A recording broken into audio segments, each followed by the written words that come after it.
வலியை எப்படி நிரந்தரமா போக்குறது அப்படின்றத கண்டுபிடிச்சு அதை நான் உங்களுக்கு அதுக்கான வழிகள், அதுக்கான மருத்துவம், அதுக்கான அது வந்து நிரந்தரமா உங்களுக்கு வரக்கூடாது அப்படின்றதுக்காக தான் பிசியோதெரபி இருக்காங்க. டாக்டர் மருந்து மாத்திரைகள் செய்ய முடியாததையும் பிசியோதெரபிஸ்டால செய்ய முடியும். பிசியோதெரபிஸ்டால மட்டும்தான், அதாவது ஒரு இயன்முறை மருத்துவரால மட்டும்தான் செய்ய முடியும்னு நிறைய விஷயங்கள் இருக்கு. அதை எங்களால, அதாவது இயன்முறை மருத்துவரால மட்டும்தான் அதை செய்ய முடியும். டாக்டர்ஸாலையோ மருந்தாலையோ அதை செய்ய முடியாது. டாக்டர்ஸால செய்ய முடியாத மருந்து மாத்திரைகள் போட்டா உங்களுக்கு வந்து பக்க விளைவுகள், சைடு எஃபெக்ட்ஸ் எல்லாம் வரும். அதை இல்லாம நிரந்தரமா பண்றது, அதாவது டாக்டர் கிட்ட போனீங்கன்னா உங்களுக்கு ஒரு மாத்திரை கொடுப்பாங்க, வலின்னு சொல்லி போனீங்கன்னா ஒரு மாத்திரை கொடுப்பாங்க. எதுக்காக இருந்தாலுமே ஃபர்ஸ்ட் அவங்க என்ன கொடுப்பாங்கன்னா ஒரு வலி மாத்திரை, சத்தம் போடக்கூடாது, ஒரு மாத்திரை வந்து கொடுப்பாங்க. மாத்திரை எதுக்காக கொடுப்பாங்கன்னா வலிக்காக கொடுப்பாங்க. ரெண்டாவது மாத்திரை எதுக்காக கொடுப்பாங்கன்னா ஏதாவது அலர்ஜி இன்ஃபெக்ஷன் இருக்கா, அதனால வலி வந்திருக்கா, அதுக்கான மாத்திரை கொடுப்பாங்க. மூணாவது மாத்திரை எது கொடுப்பாங்கன்னா அந்த சுத்தி அந்த வலினால வரக்கூடிய பக்கத்துல தசையோட டேமேஜஸ் வந்து சரி செய்யறதுக்காக கொடுப்பாங்க. இதெல்லாமே வந்து சிம்டமேட்டிக் ட்ரீட்மெண்ட்ஸ், அதாவது அந்த உங்களோட நோய்க்கான வலியை வந்து கம்மி பண்றதுக்கான இதுதான். அந்த வலியை மட்டும்தான் உங்களோட மருந்துகள்லாம் வந்து கம்மி பண்ணும். பிசியோதெரபிஸ்டோட வேலை என்னன்னா எதனால அந்த வலி வருது, கழுத்து வலி எதனால வருது அதை கண்டுபிடிச்சு அதற்கான அந்த வலி ஏன் வருதுன்றதை நம்ம தடுத்தாதான், ஏன் வருது, ஏன் ஒழுங்கா உட்காராம கழுத்து இது கீழே குடிச்சிட்டே இருக்கிறது, இவ்வளோ பெரிய தலைக்காணி வச்சு இவ்வளோ பெரிய தலைக்காணி வச்சு டிவி பாருறது, போன் அடி குடிச்சிட்டே பாக்குறது, ஹெல்மெட் போட்டு ஓடுறது, தப்பான போஸ்டர் வச்சிருக்கிறது, அந்த மாதிரி எல்லாம் பண்ணீங்கன்னா அந்த வலி வரும். மாத்திரை போட்டீங்கன்னா ஒரு வாரத்துக்கு அந்த மாத்திரையோட அந்த வலி வந்து உங்களுக்கு இருக்காது.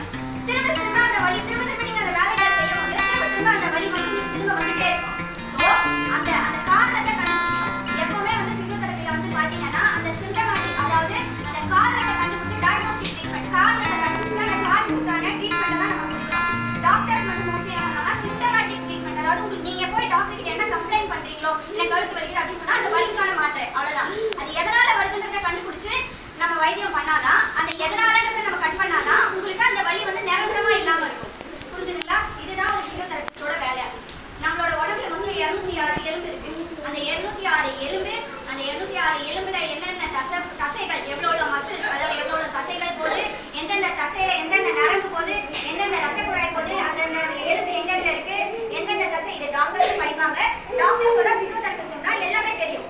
சரிங்களா? இப்ப நான் வந்து ஒரு குழந்தைய வந்து பாக்குறேன்னா அந்த குழந்தை இப்ப நம்ம ஸ்கூல்ல இருக்கோம், அந்த குழந்தைக்கு வந்து என்ன தேவை, ஒரு குழந்தைங்க ஒரு மாதிரி, ஒரு குழந்தைங்களுக்கு ஒரு ட்ரீட்மெண்ட் தேவை. எல்லா குழந்தைங்களுக்கும் ஒரே மாதிரி நம்ம வந்து ட்ரீட்மெண்ட் பண்ண முடியாது.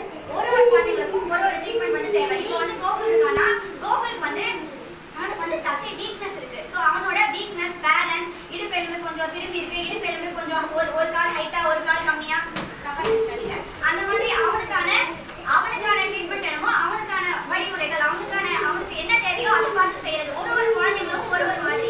அந்த குழந்தைங்களுக்கு என்னென்ன தேவை, அவனுக்கு என்ன பண்ணணும், என்னென்ன தசை வீக்கா இருக்கு, என்னென்ன தசை ஸ்ட்ராங்கா இருக்கு, அதை கண்டுபிடிச்சு அதை பண்றதுதான் ஒரு பிசியோதெரபிஸ்டோட வேலை.